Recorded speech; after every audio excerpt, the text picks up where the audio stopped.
नमस्कार, मैं शीतल शर्मा और आप देख रहे हैं हमारा खास कार्यक्रम बात भारत की। लोकसभा चुनाव के करीब आते ही देश की राजनीतिक गलियारों में चर्चाएं तेज हो गई हैं।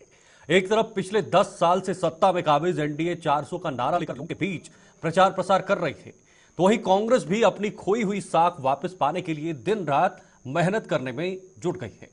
वहीं देश की सत्ता पर सबसे अधिक समय तक कायम रहने वाली और सबसे पुरानी पार्टी कांग्रेस 2024 के लोकसभा चुनाव में अब तक के चुनावी इतिहास में सबसे कम सीटों पर चुनाव मैदान में उतरेगी। 2014 के लोकसभा चुनाव में अपने चुनावी इतिहास में सबसे कम सिर्फ 44 सांसद लोकसभा में भेजने वाली कांग्रेस पार्टी 2024 के लोकसभा चुनाव में 350 से कम लोकसभा सीटों पर चुनाव लड़ेगी। तो दूसरी तरफ एनडीए इस बार अपनी उपलब्धियों और नीतियों को गिनाकर 400 का दम भर रही है। लेकिन अगर बारीकी से देखा जाए तो क्या एनडीए के लिए 400 का आंकड़ा इतना आसान है? क्या दक्षिण भारत को साधे बिना बीजेपी ये कारनामा या फिर यह करिश्मा कर पाएगी? ये तमाम तरह के सवाल भी खड़े हो रहे हैं। वहीं विपक्ष 2014 और 2019 के मुकाबले 2024 में अपने जनाधार को मजबूत करने में सक्षम हो पाएगी या नहीं? आपको बता दें, एनडीए ने 2014 में 336 और 2019 में 351 सीटें जीतकर सरकार बनाई थी। लेकिन क्या इस बार की परिस्थितियां भी एनडीए के अनुकूल जाएंगी या फिर इंडिया गठबंधन का चमत्कार देखने को मिलेगा? आज इन्हीं सब मुद्दों पर हम चर्चा करेंगे, बातचीत करेंगे। लेकिन पहले 2019 की कुछ खास झलकियां आपको दिखाने की कोशिश करेंगे ग्राफिक्स के जरिए कि आखिर 2019 में क्या कुछ वोट प्रतिशत रहा था। 2024 में एनडीए का 400 से ज्यादा सीटों का लक्ष्य है। 2019 के चुनाव में बीजेपी को 303 सीटें मिली थी और बीजेपी 55.7% सीटें जीतने में कामयाब रही थी। 3/4 सीटों पर 50% से ज्यादा वोट मिले थे, 2019 की बात कर रहे हैं। और कांग्रेस को 50% से ज्यादा सीटों की संख्या मात्र 18 थी। 2014 की तुलना में 2019 में दोनों दलों में संख्या बढ़ी। उसके बाद बीजेपी ने 83 सीटों पर 0 से 10% के अंतर से जीती है, यानी 83 सीटें 0 से 10% के अंदर जीती है। यह बीजेपी द्वारा जीती गई कुल सीटों का 15.3% है। यानी जो लगातार हम आपको बता रहे हैं, 142 सीटों पर बीजेपी को 10 से 20% के अंतर से जीत मिली है। तो वोट परसेंटेज, वोट शेयरिंग और वोट प्रतिशत कितना मायने रखता है, बारीकी से देखना होगा कि क्या एनडीए 2024 में 400 का आंकड़ा पार कर पाएगी। अगर कर पाएगी तो उसके लिए बीजेपी को, एनडीए को क्या कुछ करना होगा, छोटी छोटी चीजों पर नजर रखनी होगी। 400 सीटों के लिए जरूरी वोट एनडीए को विपक्ष से 7% वोट अपनी तरफ लाना होगा, विपक्ष से खींच के निकालना होगा। ऐसा हुआ तो एनडीए के सीटों की संख्या 402 होगी और इंडिया ब्लॉक के सीटों की संख्या 83 पर पहुंचेगी। ये एक बहुत बड़ा आंकड़ा हम आपको बता रहे हैं। और अगर एनडीए 5% वोट खोता है तो तब भी 400 की संभावना हो सकती है। वोट प्रतिशत में आगे पीछे, ऊपर नीचे हो सकता है। 2019 में हरियाणा, गुजरात की सभी सीटों पर बीजेपी को जीत हासिल हुई थी। उसके अलावा और कुछ राज्य हैं जहां पर बीजेपी ने तमाम जितनी भी सीटें हैं वो सब सीटें जीती थी। फिलहाल हमारे साथ आज पर इस खास चर्चा पर कुछ मेहमान जुड़ गए हैं। प्रदीप सिंह बीजेपी नेता है, वो भी हमारे साथ जुड़ गए हैं। राहुल सिंह जी प्रवक्ता कांग्रेस हैं, वो भी हमारे साथ बने हुए हैं। और तीसरे हमारे मेहमान हैं डॉक्टर परमवीर सिंह जी हैं, राजनीतिक विश्लेषक हैं, वो भी हमारे साथ फिलहाल बने हुए हैं। प्रदीप जी के पास जाना चाहूंगा, लेकिन उससे पहले आप तीनों का बहुत बहुत स्वागत है आज इस खास चर्चा में हमारे साथ जुड़ने के लिए। प्रदीप जी, पहले आपसे शुरुआत करूंगा। मेरा सीधा सवाल रहेगा कि एनडीए का जो नारा है 400 पार, ठीक है, एनडीए अपना नारा दे रही है क्योंकि आपने 303 सीटें पहले जीती थी। उसके बाद अब आपका नारा जो है और भी बड़ा है और कहीं ना कहीं हर पार्टी का यही होता है कि हर 5 साल बाद जो है वो प्रगति करे, वो आगे की तरफ बढ़े। लेकिन बारीकी से और बुनियादी तौर पे देखा जाए तो क्या एनडीए के लिए 400 का जो नारा है या जो 400 का आंकड़ा है, क्या वो आसान है? इतनी आसानी से आप पा सकते हैं? चलिए देखिए, अगर इस तरह से देखा जाए तो आसान तो सफलता मिलने से पहले कुछ भी नहीं होता है। जब मिल जाती है तो उसके बाद निष्कर्ष निकलता है कि आसान है या कठिन है। मेरी आवाज आप तक पहुंच रही है? जी जी जी, बिल्कुल। तो अभी ये कार्यक्रम के शुरू होने से पहले हम लोग जुड़ गए थे और आपके कुछ आंकड़े आ रहे थे, जो आंकड़े आपकी टीम ने रिसर्च करके बताए हैं। मुझे ऐसा लगता है कि दर्शकों को वो आंकड़े देख करके ही बात समझ में आ गई होगी कि वर्तमान परिस्थितियां क्या हैं और किस हिसाब से है। अब क्या है कि कुछ दल या कुछ लोग अगर ये सोचते हैं कि उनकी भ्रमकारी बातों को जनता समझती नहीं है और उनके लुक लुभावनी बातों में आकर के जनता मत देती है, तो मैं इस बात से इत्तेफाक नहीं रखता, मैं इस बात का समर्थन नहीं करता। क्योंकि हमारे यहाँ पे लोकसभा विधानसभा के चुनाव होते हैं और शहरों में काउंसिल और परिषद और पार्षदों के भी चुनाव होते हैं, नगर निगम के चुनाव होते हैं, नगर पालिका के चुनाव होते हैं, ग्राम सभा, ग्राम पंचायत और ब्लॉकों के चुनाव होते हैं। तो प्रत्येक मानव जो भारतीय लोकतांत्रिक व्यवस्था में रह रहा है वो चुनावी प्रणाली से मतदाता जो है परिचित है और उसको अपने छोटे और लंबे और शॉर्ट टर्म और लॉन्ग टर्म प्रगति और फायदों के लिए वो सोच समझ करके वोट करता है। अगर आप जिस प्रकार से आपने डेटा प्रस्तुत किए, हमारे काम को बताने के लिए आपने आसान कर दिया कि देखिए किस प्रकार से चल रही थी। अगर देखा जाए तो इस समय विपक्ष जो है बनस्पत इस वर्ष जो है हमें ऐसा लगता है कि ज्यादा कमजोर है, ज्यादा बिखरा हुआ है बनस्पत 2019 के या 2014 के। तो चलिए मान लीजिए कि ठीक है, माना मैंने उत्तर भारत में आप अच्छा कर रहे हैं, लेकिन दक्षिण भारत की स्थिति आपको पता है 2019 की क्या हुई थी? वो डेटा भी मेरे पास बता दूं प्रदीप जी। अरे सर, दक्षिण भारत के 5 राज्यों में बीजेपी का प्रदर्शन खास नहीं रहा था। बीजेपी 5.4 सीटें यानी मात्र 29 सीटें जीत पाई थी 5 राज्यों में। निश्चित तौर पे तो इस बार की परिस्थितियां पिछली बार से भिन्न है दक्षिण भारत में। आप अगर तो आपकी टीम अगर वहां से डेटा भेजती होगी तो जमीनी स्तर पे क्या स्थितियां हैं वो निश्चित तौर पे पिछली बार से इधर बदली हुई है। अभी अगर हम केवल देखा जाए तो एक विपक्ष के महत्वपूर्ण चेहरे जिनको कि पिछली बार क्लीन स्वीप मिला था उस जगह से चुनाव के लिए, लेकिन इस बार वहां की स्थिति भिन्न है। तो देखिए क्या होता है, जिस प्रकार से कैप्टन होता है और जिस प्रकार से कैप्टन को पिच मिलती है वो अपने आप में एक बहुत बड़ी बातें कहती है। हालांकि विपक्ष में कैप्टन तो बहुत सारे हैं, लेकिन अगर उस पर भी कुछ निष्कर्ष निकाला जाए 19 के कंपैरिजन में इस बार देखा जाए तो विपक्ष के बहुत सारे नेताओं में एकीकृत एका नहीं है, एक मत नहीं है। और आप देखिए कि गठबंधन में होकर के भी अपने अपने अलग अलग घोषणा पत्र जारी किए गए हैं। ये अपने आप में एक कंफ्यूजिंग है, अपने आप में एक बहुत बड़ी बात कहता है कि लोकतांत्रिक व्यवस्था में चुनाव होते हैं, एक व्यक्ति एक दल अपनी एक विचारधारा को प्रस्तुत करता है, जनता उसको जो है समझती है, उसको पढ़ती है, उसको जानती है, प्लस उनके पुराने ट्रैक रिकॉर्ड को देखती है, उसके बाद वो अपना मत बनाती है, मत देती है। अब चूंकि बीते तीसरा आम चुनाव है डिजिटल मीडिया के हमारे जीवन में काफी एंट्री लेने के बाद 2009 में जो चुनाव हुए थे कंपैरेटिवली 2014 के चुनाव उससे थोड़ा भिन्न थे और उसी प्रकार से ये आगे और इस बार का चुनाव और भिन्न है। तो जो जागरूकता का प्रतिशत है वो मतदाताओं में अपेक्षाकृत कहीं ज्यादा हो गया है। अब क्या है कि सेंसरशिप कंटेंट या सेंसरशिप विचारों में, सेंसरशिप गवर्नमेंट के निर्णयों में प्रदीप जी, आप मानते हैं कि 2019 के मुकाबले आप 2024 में बेहतर कर पाएंगे? 400 का आंकड़ा जो है वो छू पाएंगे या उसके आसपास तक चले जाएंगे? निश्चित तौर पर हम उससे अच्छा परफॉर्म करेंगे। परिस्थितियां वैसी की वैसी हैं, बदली हैं। सर देखिए 135 करोड़ का देश है, तो एक परिस्थिति ना बदले तो फिर ये लोकतांत्रिक व्यवस्था की खूबसूरती कहाँ रह जाएगी। निश्चित तौर पे परिस्थितियां बदली हैं, कहीं हम मजबूत हुए हैं, कहीं थोड़ा और मजबूत हुए हैं। कहीं विरोधी जो है पहले नोटा से ज्यादा मत पा लेते थे, अब कहीं ऐसे हैं कि नोटा से कम वोट पाने वाले हैं। सारी परिस्थितियां बदलती रहती हैं। ठीक है। और मोदी जी के नेतृत्व में देश की जनता ये समझ अच्छी तरह से समझ चुकी है कि भविष्य किधर जाए। ठीक है, मैं राहुल जी आपके पास भी आऊंगा, डॉक्टर परमवीर जी आपके पास भी आऊंगा, क्योंकि वक्त एक छोटे से ब्रेक का है। ब्रेक के बाद मैं आपसे भी जवाब लूंगा। राहुल जी, ब्रेक के बाद मैं तुरंत आपसे जवाब लूंगा। फिलहाल एक छोटे से ब्रेक के लिए रुकते हैं, ब्रेक के बाद चर्चा जारी रहेगी।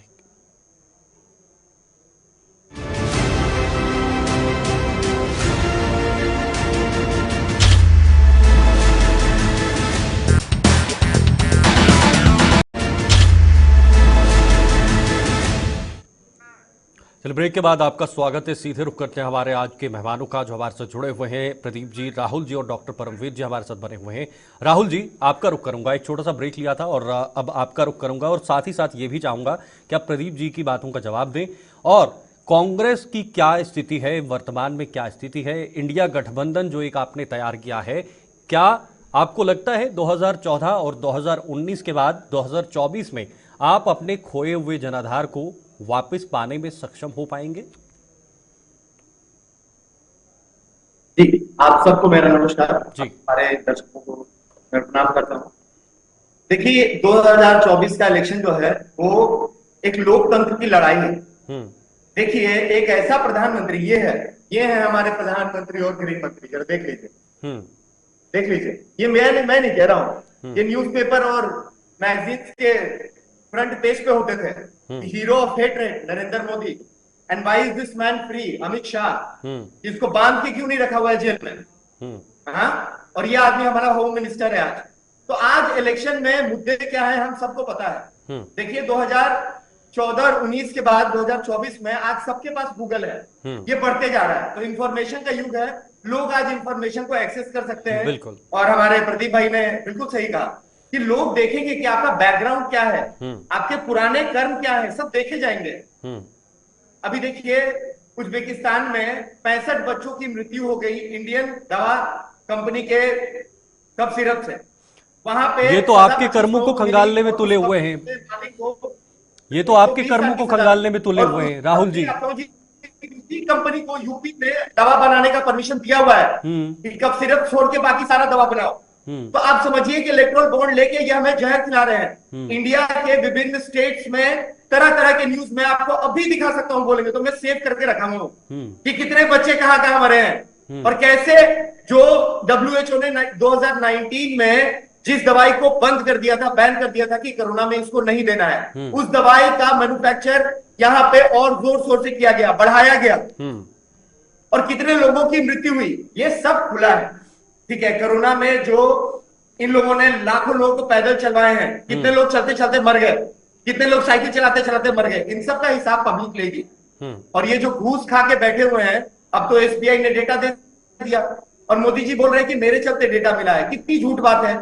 उनको पता है कि मोदी जी के वकीलों ने, सरकार के वकीलों ने पूरी कोशिश की, SBI की भी मुंह बंद करने की कोशिश की, लेकिन सुप्रीम कोर्ट ने किसी की नहीं सुनी और उनका सारा काला चिट्ठा, जितने बेईमान, जितने भ्रष्ट कंपनी है, जिनका ड्रग टेस्ट फेल हुआ है, जिनका कंपनी का लाइसेंस फेल हुआ है, जिन्होंने भी लिया है, घूस दे के लिए हैं, उन सब का खुलासा हो चुका है। राहुल जी, चंदा तो आपने भी लिया है, वो हर पॉलिटिकल पार्टी लेती है और सरकार कह रही है कि 2019 में हमने ही इलेक्टोरल बॉन्ड लेकर आए थे, स्कीम लेकर आए थे। देखिए, एक तो सबसे पहले कि 12-13 हजार करोड़ का किसी को भी नहीं मिला है फंडिंग, सबसे पहली बात। और दूसरी बात है कि जो भी फंडिंग दूसरी पार्टी को मिला है, उनको ED CBI यूज करके नहीं मिला है। ये खुला है यहाँ पे कि BBC जैसे चैनल पे रेड मारा गया, छोटे छोटे न्यूज क्लिकिंग जैसे चैनल पे रेड मारा गया, जो भी आपके अगेंस्ट बोल रहा है उस पर रेड मारेंगे। आप समझिए इस चीज को। और बड़े बड़े कंपनीज का खुला चिट्ठा है कि कैसे उन पे रेड पड़ा, चंदा दो, रेड मारेंगे फिर चंदा दो, क्या चंदा दो तो धंधा देंगे। प्रदीप जी, तो देखिए, प्रदीप जी 10 सेकंड में जवाब चाहूंगा, फिर डॉक्टर परमवीर जी हैं हमारे साथ। ठीक है राहुल जी। प्रदीप जी, प्रश्न को खुद ही पहले कर दिया इन्होंने। ये ऐसे राहुल जी अपने पार्टी, अपने दल या अपने गठबंधन के साथ जो प्रतिनिधित्व कर रहे हैं, जैसे कि इन्होंने एक पैसा भी नहीं दिया उन बॉन्डों से। बहरहाल उसके लिए जनता जनार्दन है, जनता जनार्दन देखती है, समझती है। मैं आरोप प्रत्यारोप में अगर कहने बैठ जाऊं तो कार्यक्रम का समय बहुत कम है, मेरे पास आरोपों की लिस्ट बहुत बड़ी है, लेकिन उसमें मैं आपका समय मेहनत करूंगा। मैं बताना चाहूंगा कि नेतृत्व होता है। सर बोल लीजिएगा शीतल जी, मैं आराम से राहुल जी, आराम से, आपकी बात भी सुनेंगे ना।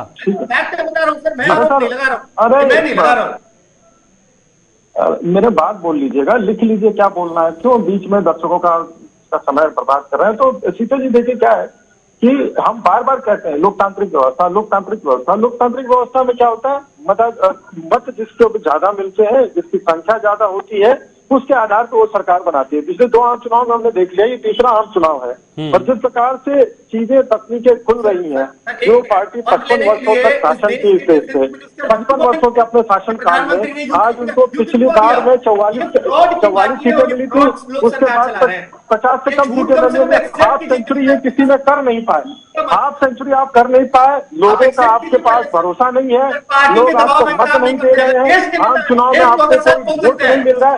आप केवल ये चाहते हैं कि बोल बचन होता रहे, बोल बचन होता रहे और बोल बचन के आधार पर आप जीतते रहे। तो यह बात खत्म हो चुकी है। शीतल जी, इस तरह से नहीं चलता भाई, सुन लीजिए राहुल ना, जी रुकिए, आप 2 मिनट रुकिए आप। ना आप बोल लीजिएगा, मैं आपको अलग से समय दे दूंगा मैं, राहुल जी। रखिएगा अपनी पार्टी को। इस तरह से ना जी। देखिए, जब बातों में दम होता है तो आदमी को गुस्सा होने की जरूरत नहीं होती। आदमी अपने तर्क के आधार पर बोलता है, अपनी लॉजिक के आधार पर बोलता है। राहुल जी या प्रियंका जी, आप बताइए, उत्तर प्रदेश की जो इनकी पारंपरिक सीट है, अभी तक साहस से वोट पाया कि उस सीट पे कौन चुनाव लड़ेगा? ये डिल्यूजन की स्थिति है, मतलब कोई चीज परफेक्ट नहीं है, कोई चीज किसी कंक्लूजन पे नहीं है, तो जनता क्या मत बनाएगी? तो जनता को जहां पे दिख रही है फरमाइशी, जहां पे स्थायित्व दिख रहा है, जहां पे में जिस हिसाब से रेट हो रहे हैं यहाँ पे विकास दिख रहा है, सरकार आपकी सरकार जाएगी और कभी नहीं आएगी। सबसे पहले ये उत्तर प्रदेश को आप देख लीजिएगा, उत्तर प्रदेश की जनता जा चुकी है, देख रहे कि खुलेआम रेप हो रहा है, Bharatiya Janata party IT BHU जैसे कॉलेज की छात्र का रेप हुआ और आपके कार्यकर्ताओं ने किया, बीजेपी के तीनों कार्यकर्ता, उनको पकड़ा नहीं। ठीक है, मेरे साथ तीसरे मेहमान भी है डॉक्टर परमवीर जी, उनके पास अभी गए नहीं, हम समय कम है, उनका पक्ष भी जानना जरूरी है। वापस लाइएगा डॉक्टर परमवीर जी को स्क्रीन पे। डॉक्टर परमवीर जी, आप सुन पा रहे हैं? इलेक्शन होगा। डॉक्टर परमवीर जी, मैं आपसे सीधे जानना चाहूंगा, इंडिया वर्सेस एनडीए, दोनों गठबंधन आमने सामने हैं। एनडीए का दावा है कि 400 पार इस बार होगा। क्या स्थिति है पिछले चुनाव के मुकाबले 2024 के चुनाव से पहले?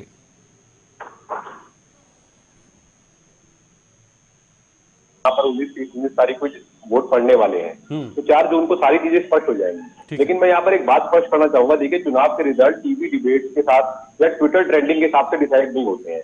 हमें बताया जाता है कि दोनों पार्टियां अपना अपना मुद्दा रख रही है और विपक्ष बता रहा है कि ये खामियां है, लेकिन वैसी खामियां अगर जमीन पर जाए तो दिखाई नहीं देती है। देखिए, कमोवेश जब से भारत आजाद हुआ या दुनिया के किसी भी कोने में बेरोजगारी का और महंगाई का मुद्दा, महंगाई का मुद्दा। आराम से राहुल जी, आपको समय मिलेगा। राहुल जी, आपको मैं आपका पर्याप्त समय दे दूंगा। लास्ट टाइम भारत में बताइए कि किसान के रोड पे कील गड़वाए गए हो, उनको रोकने के लिए कब हुआ बताइए हमारे देश में लास्ट आजादी के बाद? बता दीजिए मुझे। और आप लोग को मुद्दे दिखाई नहीं दे रहे हैं। अरे जनता के नेता बनिए, जनता की बात कीजिए, पार्टी की तारीफ करना बंद कीजिए सर। राहुल जी नेता आप बनिए, राहुल जी नेता आप बनिए, आपको शुभ है नेता बनना, मुझे नेता मत बनाइए। मैं बात जो दिखता हूँ वो बोलूंगा मैं, लेकिन आप बात सुनिए, देखिए, ये आपकी पार्टी का कार्यालय नहीं है। राहुल जी, आपको समय दूंगा मैं, नहीं तो आपकी ऑडियो डाउन हो जाएगी। ये आपका पार्टी कार्यालय नहीं है साहब, ये आपका पार्टी कार्यालय नहीं है, मेरी बात बोलने दीजिए। डॉक्टर परमवीर जी, जी, कॉन्स्टिट्यूशन की बार बार दुहाई दी जाती है और गला ही घोटा जा रहा है, तो बोलेंगे क्या? आप मुद्दों की बात कीजिए। देखिए, अगर आम आदमी की चीजें 3 होती हैं, घर मिलना चाहिए, खाना मिलना चाहिए और सड़कें अच्छी होती है, कनेक्टिविटी अच्छी होती है। अगर 3 चीजों पर बात करते हैं, बिजली की व्यवस्था, सड़कों की व्यवस्था, तो देखिए सुधार है उस चीज के अंदर, सुधार है और सुधार की आवश्यकता लगातार बढ़ती जाएगी। जैसे देश डेवलप करेगा तो जनता की एक्सपेक्टेशन बढ़ेगी और काम करना पड़ेगा। लेकिन यहाँ पर क्या है, अगर आपको सरकार एक काम कर रही है, आपको उसको दिखाना है कि इसको रिप्लेस कर हम आएंगे, तो आपको बताना पड़ेगा कि इनको हटा देने के बाद हम क्या देने वाले हैं। आप बार बार सिर्फ बात की जलेबी घुमाते रहेंगे कि यहाँ करप्शन वहां करप्शन, लेकिन आप मिजाज तो बताए ना साहब उसका कि हम आएंगे तो इस तरीके से ये सुविधा। डॉक्टर परमवीर जी, कुछ दिन पहले सभी दलों का घोषणा पत्र भी आ गया है, लेकिन मैं जानना चाहूंगा घोषणा पत्र में क्या क्या चीजें हैं वो लोगों को पता है, लेकिन घोषणा पत्र क्या विजनरी घोषणा पत्र है इन पार्टियों का? अगर आने वाले 5 साल की दृष्टि से देखा जाए तो ये घोषणा पत्र किसका कितना कारगर हो सकता है आम जनता के लिए? सर देखिए, मैथमेटिक्स बहुत सिंपल होता है, गुना जोड़ घटाव करना हर कोई कर सकता है। अभी कांग्रेस का हमने घोषणा पत्र पढ़ा था, राहुल गांधी जी ने कहा है कि 8,500 रुपया प्रति घर की महिलाओं, गरीब महिलाओं को वो देने वाले हैं, जो लगभग 20 करोड़ महिला बैठेंगी। तो मैंने भी एक हिसाब लगा के जोखा था, वो 30 लाख करोड़ रुपया बन जाएगा। यानी कि आपका रेलवे का बजट, आपका डिफेंस का बजट, आपका शिक्षा का बजट सारा मिला ले तो उससे भी ज्यादा बैठेगा। तो ये देखिए, ये गुगली होती है, ये कैच हो जाता है, या बाउंसर के ऊपर आप उठाएंगे ना बैठ तो वो छक्का नहीं जाएगा, वो कैच होगा। तो वो ये कैच हो रहा है। अब अगर और महिलाओं को नुकसान हो जाएगा और देश की इकोनॉमी की पैसा तो सरकारों के पास होगा ना, ये कोई बाहर से आने वाला है नहीं। आप 30 लाख करोड़ का बजट कहाँ से लाने वाले हैं? अगर वो समझने की बात है यहाँ पर, तो ये बात लगती है अजीबोगरीब की। अभी बात जैसे चाहे जहां से भी मिले उनको उनका हक मिलेगा नहीं, चाहे जहां से मिले, ऐसे गोल बात नहीं कर सकते ना। ये पार्टी कार्यालय नहीं है ना कि हमने वादा कर दिया, चाहे जहां से भी नहीं देंगे, किसानों को नहीं देंगे, आप खाली उद्योगपतियों को देंगे। आप अडानी को खाली दीजिएगा, नियम बदल के सरकारी, और अडानी को दीजिएगा 6 में 5 एयरपोर्ट दे दिए। देश में जो भी जॉब जनरेट कर रहा है आप उसके खिलाफ कर नहीं सकते हैं, वेल्थ क्रिएटर्स को अगर आप गाली देना बंद नहीं करेंगे तो काम समाधान नहीं बनेगा। किसान बहुत जरूरी है देश के लिए, लेकिन वेल्थ क्रिएटर भी उतना ही जरूरी है। आज के टाइम पर अगर आप केवल हम सोचते खेती के उत्पाद है, अगर खेती के उत्पाद केवल हमारे खाने के लिए नहीं होते, हम उद्योग करते हैं उनका, तो वेल्थ क्रिएटर का भी उतना ही बड़ा योगदान है। जी हाँ, वेल्थ क्रिएटर है, वही वेल्थ क्रिएटर है जो 2014 से पहले आपको अच्छे लगते थे साहब, वही वेल्थ क्रिएटर थे ना, ये कोई 2014 के बाद नहीं आए हैं, ये 20 साल पुराने वेल्थ क्रिएटर थे। रिलायंस का उद्योग, रिलायंस का ठीक है, मेरी डिबेट का विषय नहीं है, राजीव गांधी जी मेरी डिबेट ठीक है डॉक्टर परमवीर जी, आपको फिलहाल रोकना चाहूंगा। राहुल जी, आप मुझे सुनिए। राहुल जी, मेरा सवाल आपसे रहेगा कि एक बड़ी पार्टी और देश की सबसे पुरानी पार्टी जो लगभग 60 से राहुल जी सुनिए, मेरा सवाल तो सुनिए। आम आदमी के ऊपर लाभ करेगी जीएसटी, ये राहुल पार्टी जी, नहीं चलेगी। मेरा सवाल तो सुनिए। 2024 में हम सब मिलकर गिराएंगे, आप देख लीजिएगा। राहुल जी, सवाल तो सुनिए। 4 जून को तस्वीर साफ हो जाएगी, उस दिन आप और मैं फिर से डिबेट में बैठेंगे, और मैं दावे के साथ कह रहा हूं कि 4 जून को शाम के समय 4 जून को शाम के समय 4 बजे आप मेरी डिबेट में फिर से बैठेंगे। राहुल जी, बीजेपी के लिए बोला था, ठीक है, सोचिए, बीजेपी के लिए बोला था। सुनिए मेरा सवाल, राहुल जी मेरा सवाल सुनिए। मेरा सवाल यह है कि देश की सबसे पुरानी पार्टी जो 60 से 65 या 70 साल सत्ता में रही, लगातार सत्ता में रही, आज क्या वजह है कि जो पुरानी पार्टी है, इतनी बड़ी पार्टी है, जिसने इतना लंबे समय तक सत्ता पर जो है वो कब्जा किया, या यूं कहे तो रूल किया, लेकिन आज वजह क्या है कि वो पार्टी मात्र अपने जनाधार को खोजने में लगी हुई है? 40-50 का आंकड़ा जो है वो चल रहा है। देखिए, ये कांग्रेस पार्टी क्या आपके पास नेतृत्व नहीं है? जनाधार खोजने नहीं गई, जन को वोट देना सिखाई, नेता बनना सिखाई, पार्टियों को बनाना सिखाई। जब कांग्रेस पार्टी ने दूसरे पार्टियों को ऊपर लाने के लिए क्या नहीं किया बताइए 70 साल में। आज छोटी छोटी पार्टियां जिनके 1-2 मेंबर थे, आज रूल कर रहे सरकार पर, बात कर रहे कि 400 पार लाएंगे। और जो लोकतांत्रिक व्यवस्था कांग्रेस ने बना की थी, जिस तरीके से आप आए, उसको आज पूछ रहे हैं कि 70 साल में नहीं हुआ। यूपीए के 10 साल के कार्यकाल में 2200 केंद्रीय विद्यालय बने। एनडीए के 10 साल के कार्यकाल में मोदी सरकार में सिर्फ 56 केंद्रीय विद्यालय। जब देश में इमरजेंसी लगी थी तब लोकतंत्र खतरे में नहीं था? 40 गुना ज्यादा बने। देश में जब इमरजेंसी लगी थी तब लोकतंत्र खतरे में नहीं था राहुल जी? 1975 में जब देश में इमरजेंसी लगी थी? क्या कह रहे हैं सर? मैं कह रहा हूं कि यूपीए की सरकार 10 साल में 2014 से पहले एम्स कितने थे ये भी पूछ लीजिए। ठीक है, आखिरी जवाब दूंगा मैं, मेरे पास समय बहुत कम है। प्रदीप जी आपसे जवाब दूंगा, कैसे जस्टिफाई आखिरी कमेंट। राहुल जी, जन्म नहीं हुआ था आज मैंने अपनी आंखों से देखा। डाउन कर दीजिए, ऑडियो को डाउन कर दीजिए, डाउन। तरीपार आदमी होम मिनिस्टर बनाया है, आर्मी एयरफोर्स के रूप में। ठीक है राहुल जी, डाउन कर दीजिए। एक युवक जाके अपनी जीत बनेगा, 4 साल काम करके आ जाएगा। प्रदीप जी जवाब दीजिए। नहीं चलेगी सर, एक बार प्रश्न पूछ दीजिए। बोल रहे थे, कुछ सुनाई नहीं दिया। ठीक है, मेरे पास समय नहीं है। बहुत बहुत शुक्रिया आप सभी का बात से जुड़ने के लिए। प्रदीप जी शुक्रिया, राहुल जी शुक्रिया, डॉक्टर परमवीर जी बहुत बहुत शुक्रिया। ये हड़बड़ाहट और ये बौखलाहट पार्टियों के अंदर देखने को मिल रही है, और वाजिब है कि लोकसभा चुनाव बिल्कुल नजदीक है। ऐसे में सभी पार्टियां, सभी राजनीतिक दल वापस सरकार में आने के लिए आने की होड़ में लगे हुए हैं। बीजेपी और एनडीए कह रही है कि 400 का पार का आंकड़ा पार करेंगे, लेकिन दूसरी तरफ इंडिया गठबंधन भी इस बार मजबूती के साथ अपने आप को मैदान में उतारने का दावा कर रही है। आज के लिए फिलहाल इतना ही, दीजिए इजाजत, नमस्कार।